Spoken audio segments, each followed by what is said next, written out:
Assalamu alaikum wa rahmatullahi wa barakatuhu. Dear brothers and sisters, Mufakirin is bringing how to perform Umrah and Hajj, a series of video lectures by A.M. Baloch.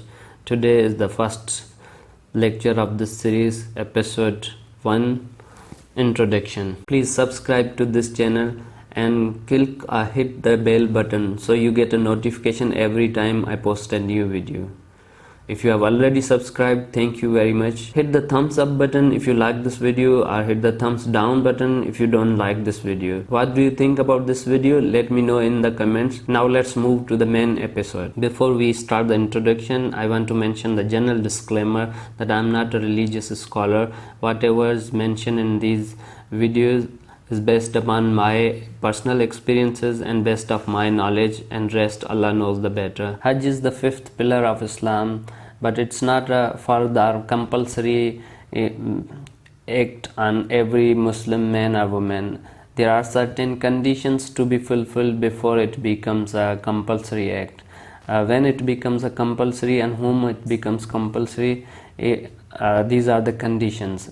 A Muslim man or woman who is physically strong, who have sufficient funds to undertake this journey to go to Makkah and Medina, and have a good health, because it requires a lot of efforts. So man or woman has to be healthy to perform this, and it becomes a compulsory if you have already performed Umrah, no matter how you arrange the funds and how you went. If you went on Umrah, which makes this all these conditions fulfilled, like you are a strong man or woman, you had the money to undertake a journey of Umrah, so you are already proved that you have a money, you have a health, you have a strong physique.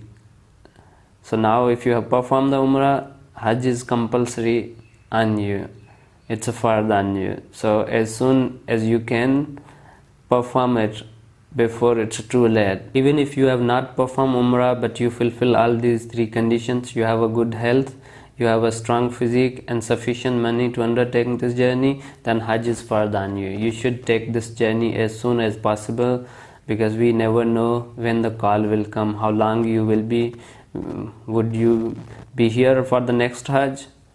Only Allah knows. So make it arrangements as soon as possible, and let's wish and pray for all Muslims to get this opportunity to embark on this holy journey, to see those sights and be present and get their sins forgiven and be closer to the Allah. What's the difference in Hajj and Umrah? Hajj is the act of taking pilgrimage to Makkah and Medina in certain months. Umrah is also a pilgrimage to the Makkah and Medina, but it's not compulsory, and Hajj is a compulsory subject to certain conditions. There are three types of Hajj: Hajj Tamattu and Hajj Qiran and Hajj Ifrad. Hajj Tamattu is performed in two ihrams.